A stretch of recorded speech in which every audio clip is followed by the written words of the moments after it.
TVM El Salvador. Si sales de casa, usa siempre mascarilla. Mantén 2 metros de distancia. Lávate las manos con jabón y usa alcohol gel. No bajes la guardia. El siguiente programa es clasificación C, para mayores de 15 años. Dirección de Espectáculos Públicos, Radio y Televisión. Ministerio de Gobernación.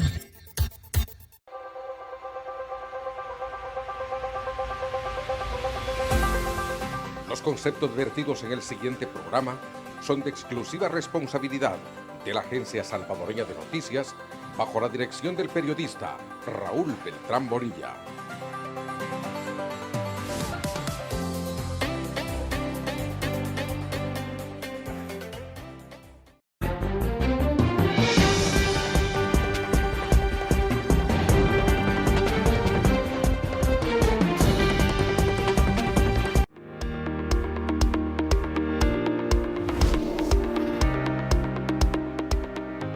¿Qué tal, amigos? Buenas noches. Hoy es viernes de entrevista, la tradicional presencia del diputado Juan Carlos Mendoza, sus temas específicos. De inmediato les decimos, Juan Carlos, ¿qué tal? Buenas noches. Adelante y bienvenido. Gracias, don Raúl. Aquí estamos siempre muy contentos de poder estar dentro de su programa, el Noticiero Ahora, y en nuestra entrevista al aire. Este día vamos a hablar de salud, un tema tan importante. Vamos a hablar un poco de las enfermedades crónicas renales y también vamos a hablar un poco del consumo excesivo de la sal y los problemas que ocasiona, y también un poco de lo que es el tema de cáncer de colon. Para eso nos acompaña un doctor con muchísima experiencia, se los presento al regresar.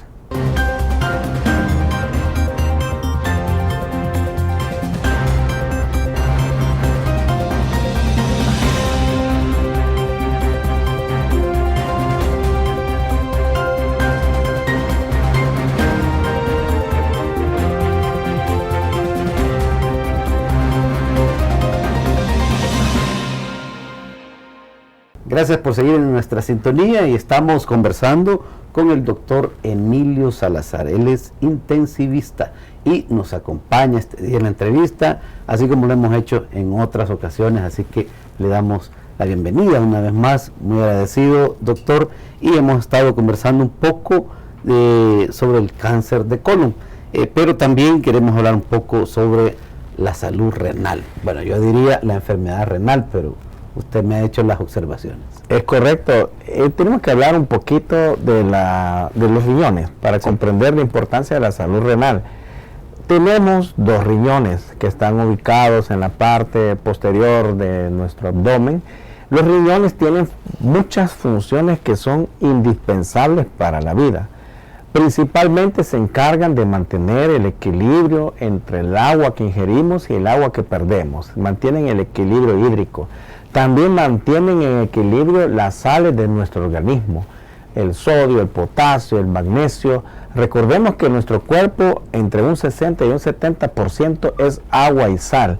El riñón es el que mantiene ese equilibrio constante.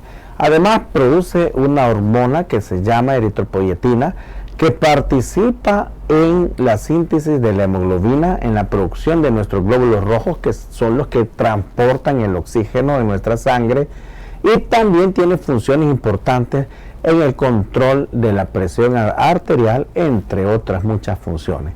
Por eso es importante que cuidemos nuestros riñones para que estos nos funcionen de la mejor forma posible durante toda nuestra vida. Ok. Bueno, hay muchas preguntas al respecto, pero en realidad, ¿qué tan dañino es la sal, el consumo de sal para nuestro cuerpo? ¿Qué nos podría llegar a afectar tanto? Lo que sucede es que las altas ingestas de sal están asociadas a que junto con la sal se va a retener agua, y al retener agua pues aumenta la presión, y esto al final viene a dañar los riñones, porque los riñones son el filtro de toda la sangre. Pasa hasta 4 veces todo el volumen sanguíneo en unas 2 horas por el riñón, y si esta sangre que entra por estas arterias llega a alta presión, produce un daño renal. La insuficiencia renal crónica es la enfermedad en la cual el riñón tiene menos del 15% de su función renal, es decir, perdió la capacidad de producir orina, perdió la capacidad de mantener el equilibrio del agua, de producir una adecuada hemoglobina, y en etapas finales puede requerir una terapéutica de sustitución renal. Pero para no llegar a eso es que nosotros debemos saber cómo cuidar nuestros riñones. Ok, bueno, es entendible que el exceso de sal es malo, entonces, pero también el cuerpo necesita consumir aunque sea un poco de sal. ¿Qué pasaría si dejamos de consumir sal? Eso es una observación muy importante, porque la sal es fundamental para nuestra vida. Es fundamental porque la sal es el cloruro de sodio, es la sal de mesa, pero al dividir la sal químicamente tiene sodio, tiene cloro, que ambos participan en nuestras células en funciones metabólicas insustituibles e importantes. Mantienen todas nuestras funciones metabólicas, mantienen el adecuado funcionamiento del sistema nervioso central, la contracción muscular tanto de nuestro corazón, que es un músculo, y de todo nuestro músculo, viene a partir de todo el equilibrio de las sales. Entonces, sería un error decir que no hay que consumir sal, sino que tenemos que consumir la sal en cantidades adecuadas. ¿Cuánto es la cantidad normal que debe consumir un ser humano? 5 gramos de sal. ¿Y a cuánto equivale 5 gramos de sal al día? A una cucharada de sal. Pero eso en el desayuno lo sobrepasamos, porque tenemos ciertos hábitos que no están bien, y el principal que recomendamos los médicos para disminuir el consumo de sal es retirar por completo el salero de la mesa. Okay. Los alimentos ya traen las cantidades adecuadas de sal y no necesitamos agregar más sal que la que se utiliza para preparar nuestros alimentos. Hay un fenómeno, y es que el ser humano puede tener una adicción a la sal, y esto funciona así. En la medida que usted se acostumbra a la ingesta de sal, las papilas gustativas de la lengua como que disminuyen la sensibilidad a percibir la sal. Entonces, paulatinamente las personas se van acostumbrando a ponerle más y más sal y a sentir el mismo sabor. Y usted puede encontrarse con personas que se sorprende cuánta sal le pone, sí, porque su lengua perdió esa sensibilidad. Entonces tiene que desensibilizar, tiene que gradualmente ir quitando la sal en exceso, y en la medida que usted disminuya la sal, porque es lo que me dicen las personas, pero es que si yo no le pongo sal no le siento sabor. En la medida que usted disminuya la sal, sus papilas gustativas van a volver a tener esa función, van a recuperar esa fineza para el sabor, y al final usted le va a hallar el sabor a las comidas sin sal y va a descubrir incluso nuevos sabores que no podía sentir por el exceso de sal que tiene en su dieta. Sí, bueno, definitivamente. Bueno, hay personas que quieras o no, para degustar un mango con salsita picante y todo, hay un montón de sal, si no, no tendría sabor el manguito con sal. Es correcto, solo hay 2 situaciones donde sí, les autorizo que le pongan sal: a la crema y al mango. Están autorizados. Bueno, volviendo un poco también, doctor, con la salud renal, ¿qué podemos, bueno, definitivamente usted menciona que el problema es la sal, o no sé si hay otros alimentos o qué más consumimos que afecta en ese tema? Hay muchas situaciones que pueden perjudicar nuestros riñones. Ya hablamos principalmente que para cuidar nuestro riñón tenemos que tener una adecuada hidratación, disminuir el consumo de sal. Pero también quiero referirme y hacerles un llamado enérgico a que no abusemos de los medicamentos, especialmente de los analgésicos y esta práctica de la automedicación. En nuestro país es frecuente que la mayoría de las personas, el principal motivo de consulta a veces llega a ser el dolor, que le duele alguna parte del cuerpo, que le duele la espalda, le duele la cabeza, y a medida avanza la edad es común encontrar que le duele las rodillas, le duele el tobillo, y las personas tienden a abusar de ciertos medicamentos como el ibuprofeno, como el diclofenac. Estos analgésicos principalmente tienen como efecto secundario daño renal y deben ser estrictamente recetados por un médico. Los médicos los recetamos para el dolor porque son muy buenos analgésicos, pero por periodos de 5 a 7 días. Pero como son de venta libre y le ha funcionado una vez, la abuelita, la tía, la mamá agarra los medicamentos casi permanentes y en años llega a terminar con una insuficiencia renal crónica. Hay dos enfermedades íntimamente relacionadas que están directamente relacionadas como causales de insuficiencia renal y son la hipertensión arterial y la diabetes mellitus. Si usted es hipertenso y usted es diabético y no se controla, el órgano que se va a llevar la peor parte es el riñón.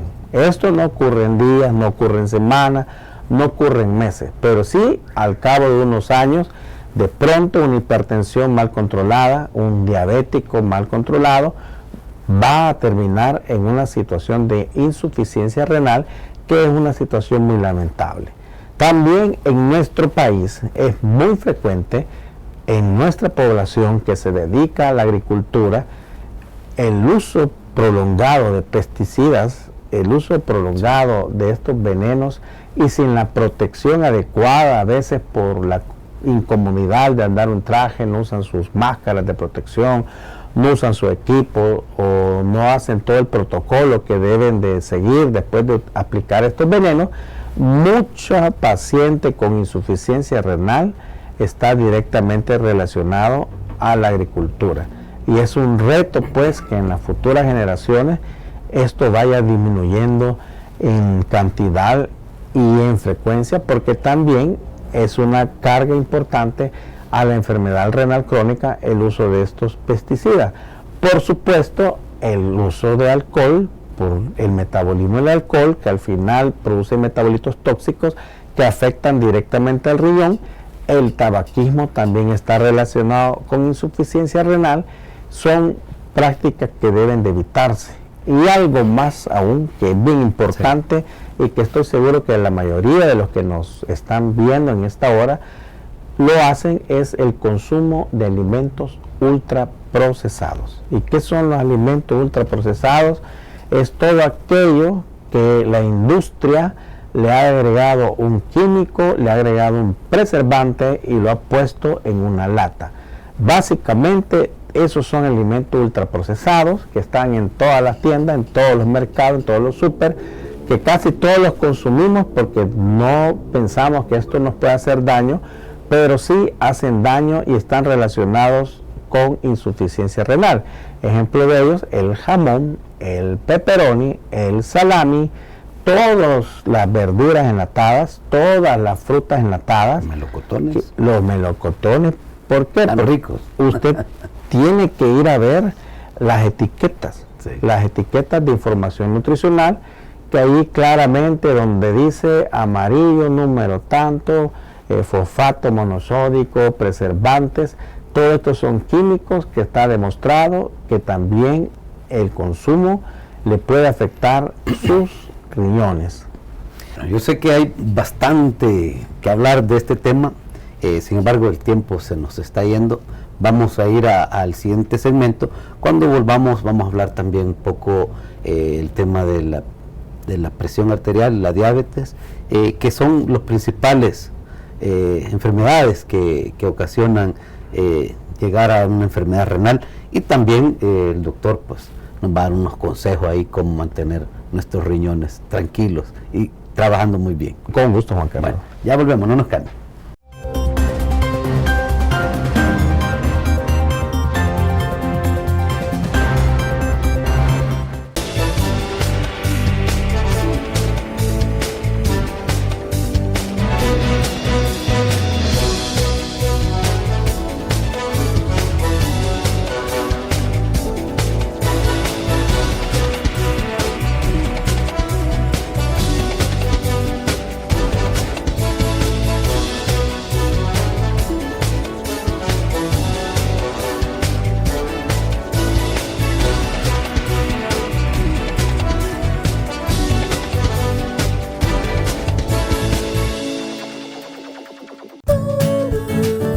Nosotros no solo somos una infraestructura, no solo somos una flota de vehículos, no solo somos lácteos, tampoco solo somos una marca. Dilaxa es servicio, es calidad, es trabajo en equipo. Dilaxa es nuestra gente, que día a día nos esforzamos para atenderte de la mejor manera. Dilaxa, comprometidos con nuestra gente.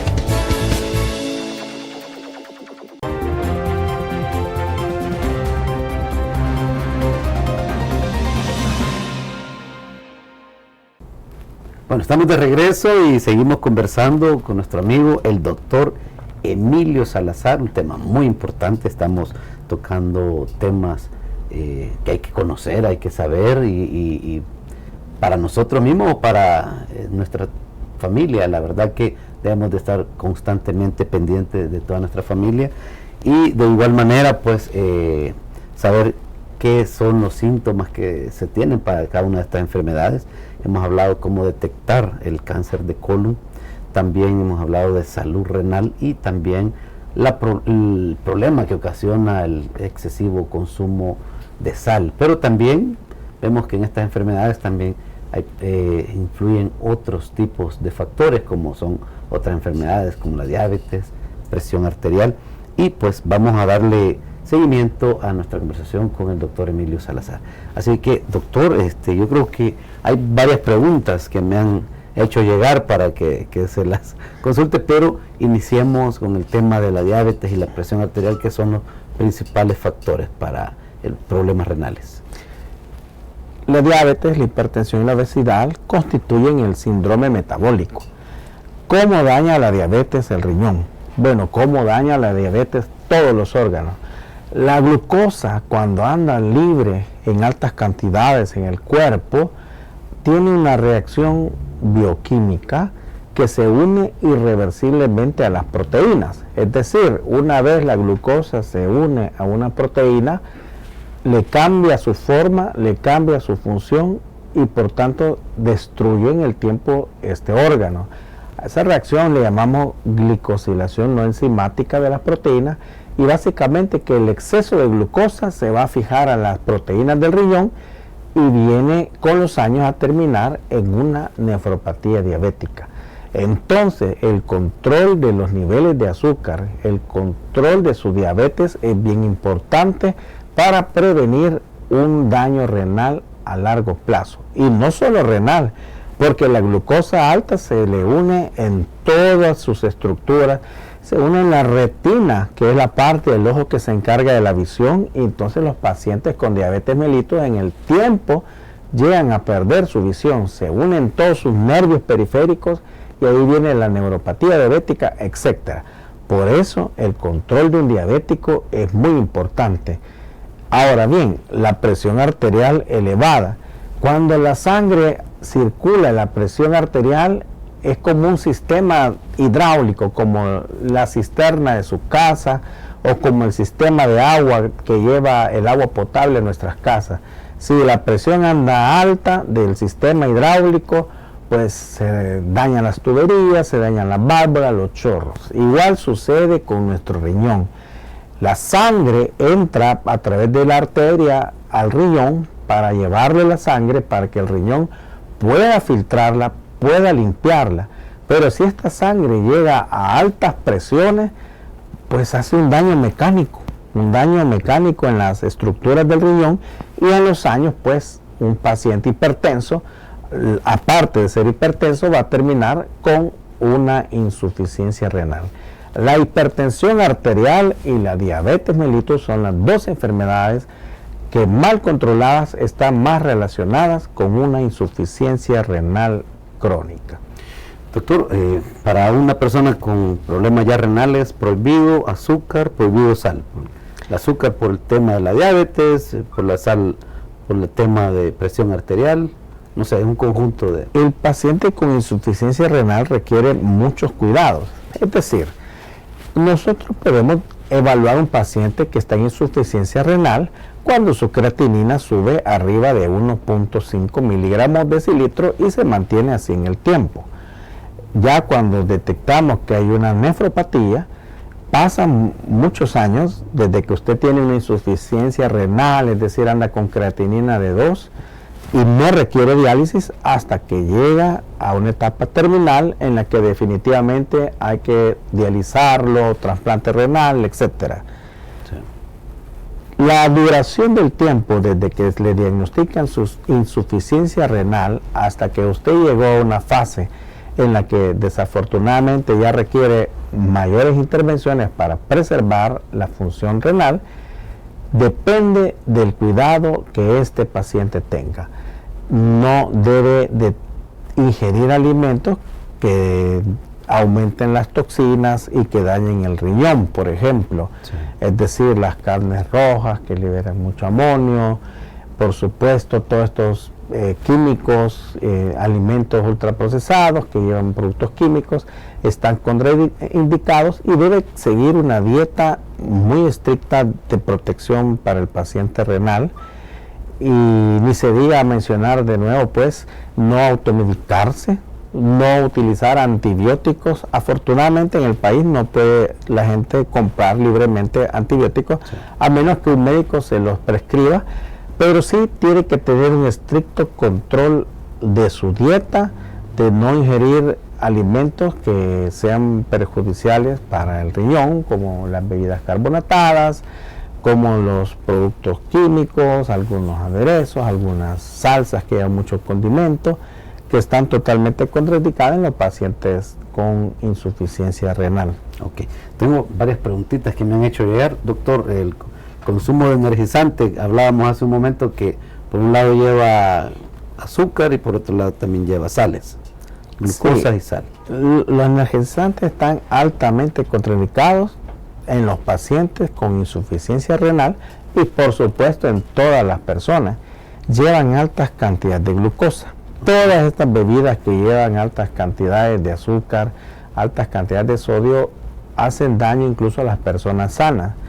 Hay una adicción también que podemos desarrollar y que muchos que nos están viendo a lo mejor logren identificarse, y es la adicción al azúcar.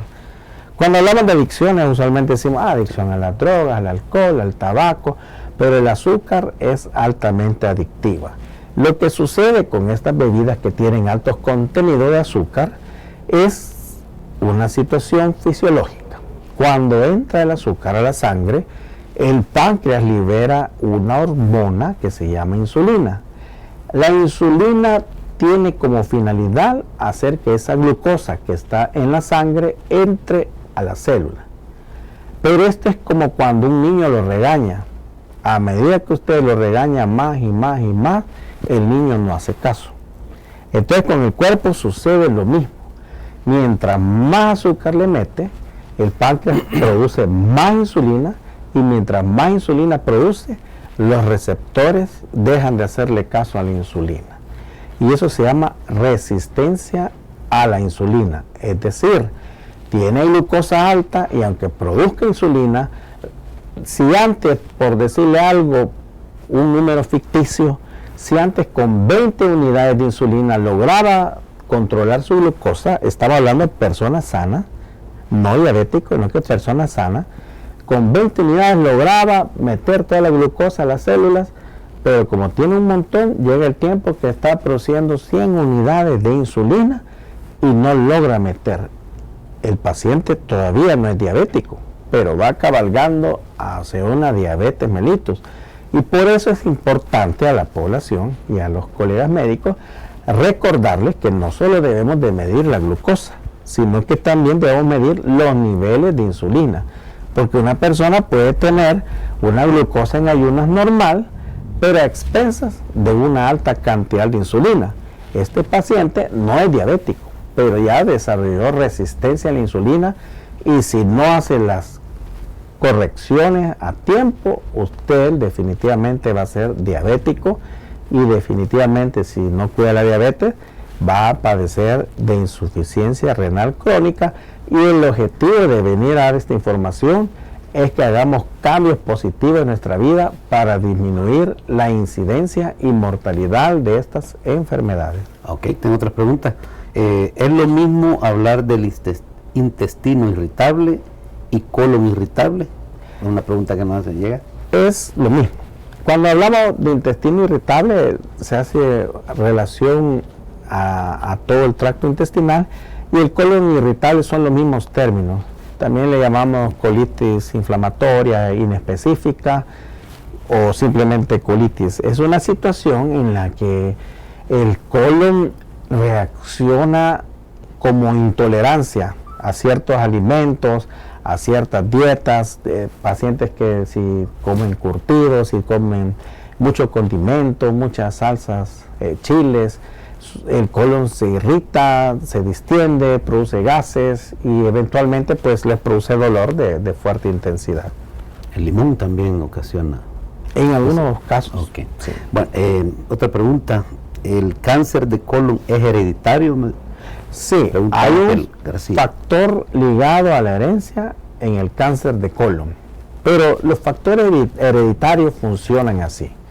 Usted tiene un gen que heredó de su papá. Su papá tuvo cáncer de colon y a lo mejor desafortunadamente falleció de cáncer de colon. Entonces usted trae una predisposición, pero no una ley irreversible de que usted va a tener cáncer de colon. Si usted hace cambios en el estilo de vida, puede disminuir la probabilidad de que usted padezca de cáncer de colon. Otra pregunta, ¿qué secuelas deja el cáncer de colon? Nos hacen la pregunta. Las secuelas van relacionadas con el momento en que lo logremos detectar. Si hacemos una detección precoz, que es cuando no hay síntomas y que usted se fue a hacer una colonoscopía de rutina y encontramos una lesión premaligna y la extirpamos, no hay secuela. La curación puede ser hasta completa. Pero si el cáncer de colon va evolucionando y no lo diagnosticamos, presentamos los síntomas que mencionamos y no se diagnosticó a tiempo por las razones que sean, porque hay muchas personas que lamentablemente van al médico con los síntomas y no logran tener su diagnóstico de cáncer de colon. El cáncer de colon puede dar dos complicaciones principales. Uno, la obstrucción, es decir, el tumor crece tanto que obstruye por completo la luz del colon y entonces el paciente un día se tapa, ya no defecó y llega a consultar a la unidad de emergencia: doctor, mi papá 3 días que no hace sus necesidades. El tiempo se nos está yendo, doctor. Cada vez que conversamos con usted lo sentimos cortito porque en realidad son cosas muy interesantes. Bueno, así hemos finalizado esta entrevista con el doctor Emilio Salazar. Búsquenlo en sus redes sociales, tiene muchos consejos. La verdad que hay que ponerle mucha atención a nuestra salud. Así que muchísimas gracias, don Raúl. Le cedemos ahí las cámaras en el set principal del noticiero ahora. Así que saludos y bendiciones para todos. Los esperamos el próximo viernes.